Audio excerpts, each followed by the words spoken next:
I'm not asking for a favor, Rachel, my dad said, his voice colder than I remembered. I'm asking you to do your job. The words stung more than I expected. For a moment, I couldn't respond.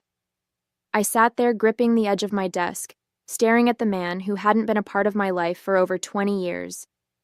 His expression was hard, his tone even harder, and I couldn't decide if it was anger or desperation I heard in his voice. My name is Rachel Monroe. I'm 31 years old, a defense lawyer with a solid career, and a single woman focused on her work. For as long as I can remember, my relationship with my dad has been defined by his absence. He left when I was 9, walking away from my mom and me without so much as a goodbye. Now, 2 decades later, he was sitting across from me, asking for my help. No, kind of demanding it, and I didn't know how to feel. I leaned back in my chair, trying to steady my thoughts. You're asking me to defend you in court, I said, keeping my voice even.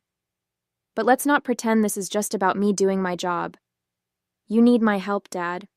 And after everything, you think you can just walk in here and demand it? He shifted uncomfortably but didn't look away. This isn't personal, Rachel. It's business. And I wouldn't be here if I didn't think you were the best option. Business. Of course he would frame it that way.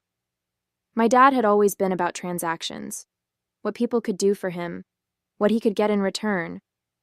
Still, I couldn't ignore the flicker of something else in his voice. Was it guilt? Regret? I wasn't sure, and I didn't want to care. I need to think about it, I said finally, my voice firmer than I felt. If you'll excuse me, I have other clients waiting. He nodded stiffly and stood, smoothing his suit jacket. Take your time, he said, though his tone implied the opposite. But remember, Rachel, I'm fighting for my life here.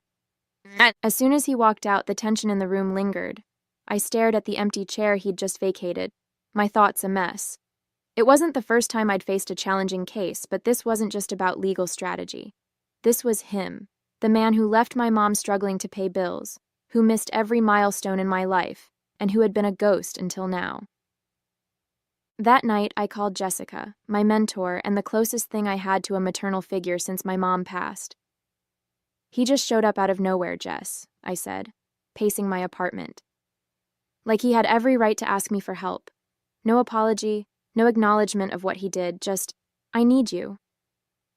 Jessica sighed on the other end of the line. Rachel, this is tough, but you're a lawyer first. The question is, can you separate your personal feelings from the professional obligation?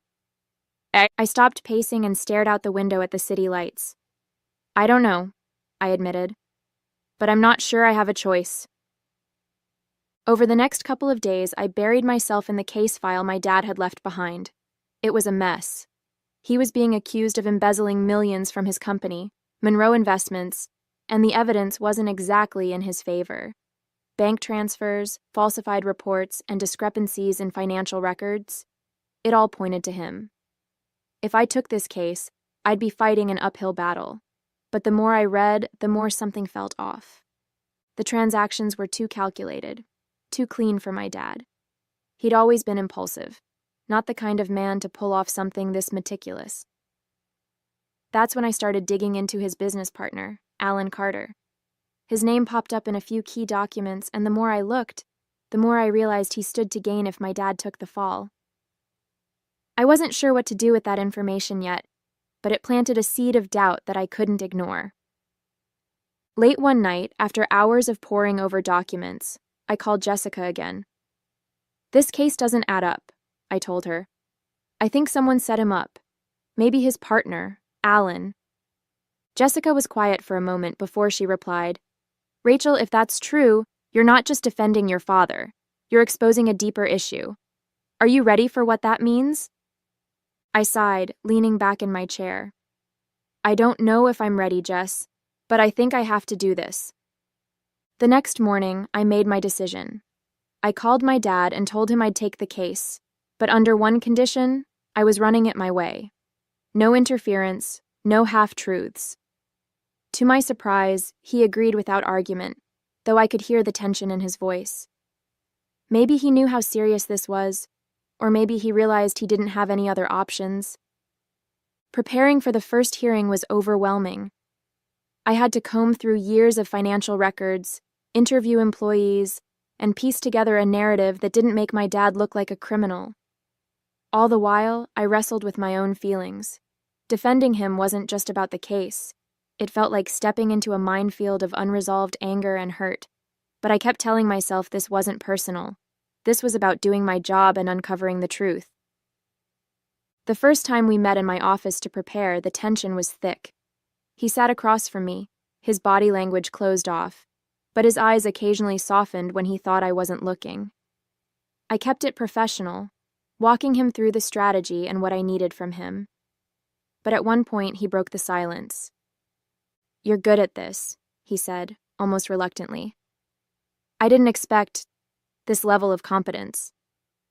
I froze for a moment, unsure whether to take it as a compliment or an insult. "I've been doing this for a long time," I replied evenly. "It's what I do."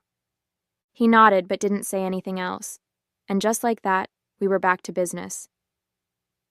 As the weeks went by, the case started to come together, though not without its challenges. Alan Carter, my dad's business partner, was slippery.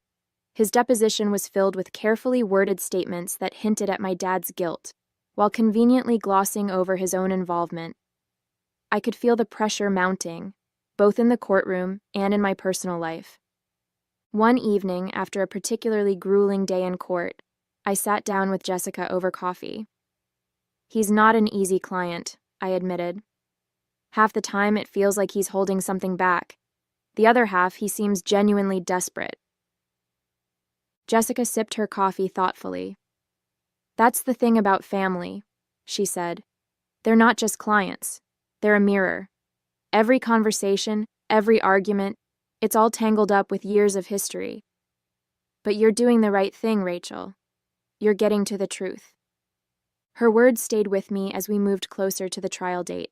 The more I worked on the case, the more I realized how much was at stake, not just for my dad, but for me. This wasn't just about proving his innocence. It was about proving to myself that I could rise above the past and handle this with integrity. During one of our late-night meetings, the tension finally boiled over. We were reviewing a timeline of transactions when I noticed my dad staring out the window, his attention miles away. "Something on your mind?"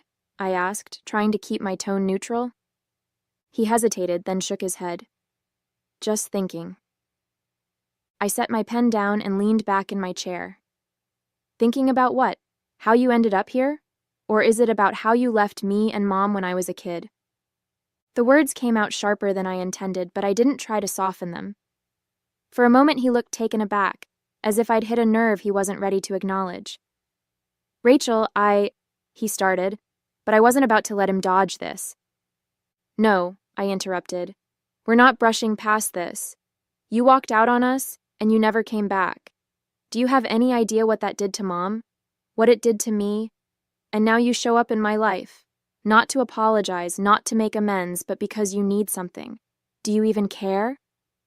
His face tightened, and for a moment, I thought he might get defensive.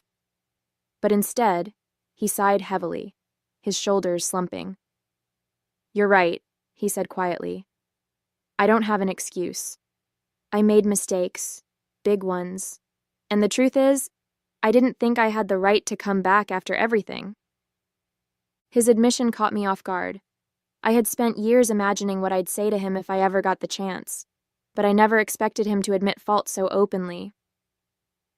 "You didn't even try," I said, my voice trembling. "You left us to pick up the pieces." He nodded slowly, his gaze still fixed on the window. "And I regret it every single day." I shook my head, trying to make sense of it all. "I don't understand why I took your case in the first place," I said, my voice laced with frustration. "After everything you've done, or really haven't done, why am I here helping you?" He paused, his gaze fixed on the papers scattered across the table. When he finally looked up, his expression was a mixture of regret and something that looked almost like admiration. "Maybe it's because you're a better person than I am," he said softly. I stared at him, taken aback.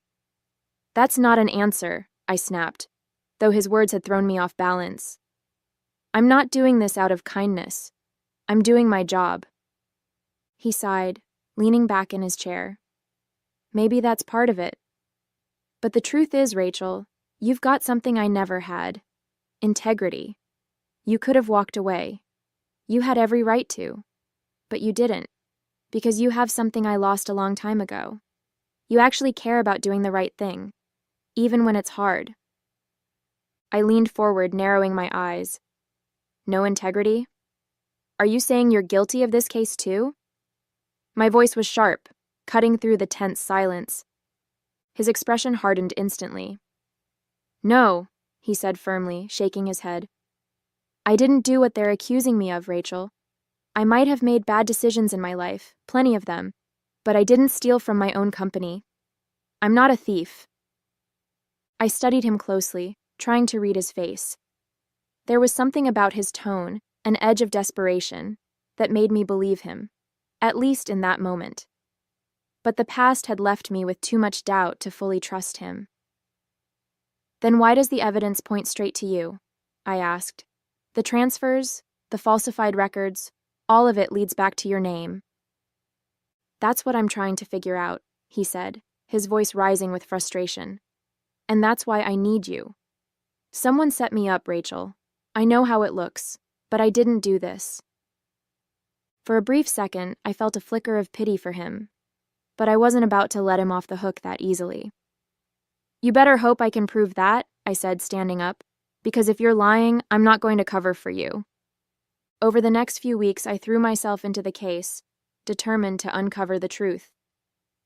Alan Carter's name kept coming up in the records, his involvement just subtle enough to escape notice unless you were really looking. It was clear he had positioned himself to benefit from my dad's downfall, but I needed more than suspicions. I needed hard evidence. During one of our strategy meetings, I laid everything out on the table. Alan had access to the accounts, the records, everything, I explained, pointing to the timeline I'd constructed. He's been distancing himself from this company for months, quietly liquidating assets and transferring them to his private holdings. If we can prove he had motive and opportunity, we can shift the focus away from you. My dad listened intently, a rare moment of silence from a man who usually had something to say. Do you really think he's behind all this? He asked, his voice cautious. I do, I replied. But it's not about what I think, it's about what I can prove. And if Alan is as smart as he seems, he's covered his tracks well. It's going to take more than circumstantial evidence to clear your name. The turning point came during a pre-trial deposition. One of Alan Carter's employees, a senior manager named Ellen Price, was called in to provide testimony. At first, her answers were routine, calm, composed, and not particularly revealing. But as I pressed her about the financial discrepancies and Alan's involvement, I noticed her demeanor shift. She started glancing toward the door, her voice faltering ever so slightly. Finally, I decided to take a chance. Ms. Price, I said, my tone firm but not accusatory. Is there anything you'd like to share about Mr. Carter's role in this situation? Anything you might have overheard or witnessed that could provide clarity? She hesitated, visibly torn. The room was silent, save for the faint scratching of the court stenographer's pen. Then, with a deep breath, she said, There was a phone call, a couple of months ago. I overheard Mr. Carter saying, Michael is the perfect scapegoat. Her words were barely above a whisper, but they hit like a thunderclap. I exchanged a quick glance with my co-counsel.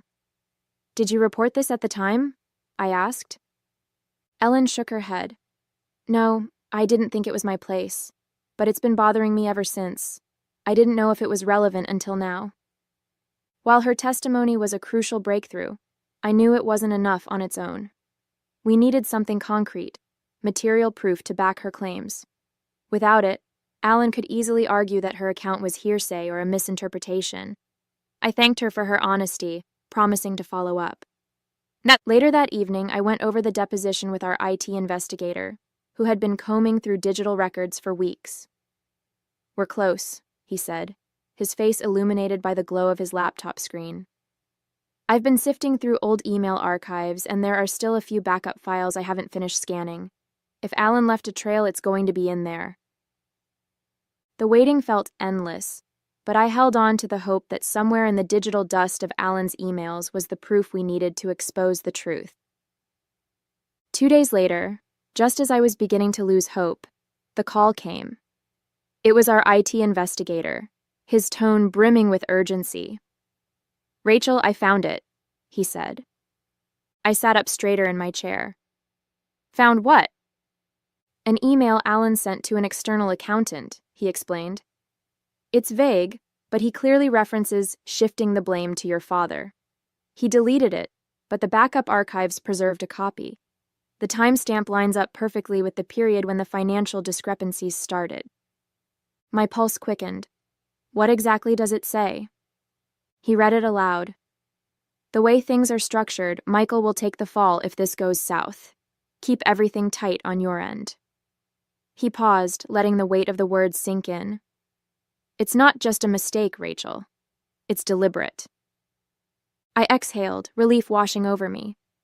This is it. This is the proof we need. He wasn't done. I also cross-checked the IP address from which the email was sent. It matches Alan's office computer. There's no plausible way he can deny it came from him. I thanked him and hung up, staring at the notes on my desk.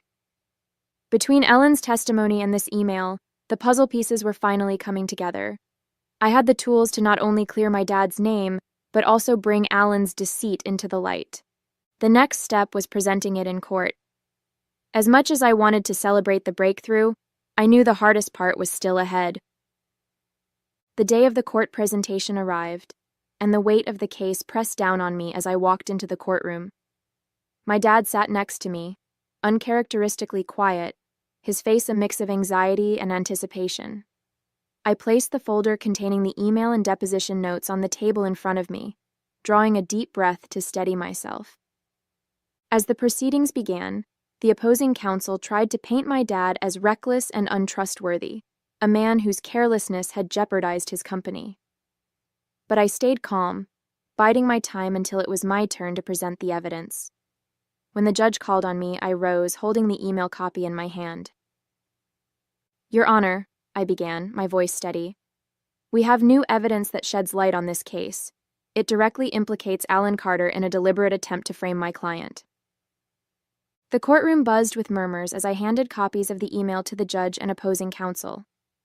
"This email," I continued, "was retrieved from a backup server after Mr. Carter attempted to delete it. In it, he clearly outlines a plan to shift blame onto my client, Michael Monroe, should the financial discrepancies come under scrutiny." I let the room absorb the gravity of the evidence before adding, "Furthermore, we have corroborating testimony from an employee who overheard Mr. Carter referring to my client as the perfect scapegoat." The judge nodded, signaling for me to continue. "This isn't a case of negligence or incompetence on my client's part. This is a calculated effort by Mr. Carter to cover his tracks and deflect responsibility." For the first time during the trial, I saw Alan's composure crack. He shifted uncomfortably in his seat, glancing nervously at his attorney. My dad, on the other hand, looked at me with something I hadn't seen in years: respect. As the judge reviewed the evidence and listened to closing arguments, the tension in the courtroom was palpable. I kept my focus on the judge's expression, searching for any sign of where things might be headed. When the gavel finally struck, signaling an adjournment, I let out a breath I didn't realize I was holding. "The court finds sufficient grounds to shift its focus to the allegations against Mr. Alan Carter," the judge declared. "The trial concerning Michael Monroe is adjourned indefinitely, pending further investigation of the new evidence provided." A wave of murmurs rippled through the room. My dad turned to me, his expression unreadable. For a moment, he looked like he might say something, but he didn't. Instead, he simply nodded, as if acknowledging everything I'd done. In the days that followed, the charges against my dad were formally dismissed. The focus shifted entirely to Alan, who quickly found himself at the center of a full-blown investigation. The media caught wind of the story, and headlines about Alan's alleged misconduct dominated the news. For the first time, my dad was free of the cloud of suspicion that had hung over him for months. But for me, the victory felt complicated. Clearing his name had been my goal, but it also brought back memories and emotions I wasn't prepared to deal with. The evening after the charges were dismissed, my dad and I met in my office. He had asked for a meeting, his tone uncharacteristically soft when he called. As he walked in, I noticed how different he looked, less guarded, almost vulnerable. He took a seat across from me, the silence stretching as he seemed to search for the right words. "I wanted to thank you," he began, his voice low, "for everything you've done. I don't know if I deserve it, but I'm grateful." I leaned back, folding my arms. "You don't have to thank me. I did what I was supposed to do as your lawyer." He flinched slightly at my tone, but he nodded. "You were more than just my lawyer. You saved my life, Rachel. And you did it despite everything I put you through. I didn't deserve that kind of loyalty." I studied him for a moment, trying to gauge his sincerity. "It wasn't loyalty," I said finally. "It was about doing what was right. And honestly, it wasn't for you. It was for me. To prove that I could rise above all the things you failed to be." His shoulders slumped, the weight of my words settling over him. "I wish I could change the past," he said quietly. "I wish I'd been there for you and your mom, but I can't. All I can do is tell you how proud I am of the person you've become, even if I didn't have a hand in it." For a moment, I felt a flicker of something I hadn't expected. Sympathy. But it didn't erase the years of absence and pain. "I don't need your pride," I said, my voice steady.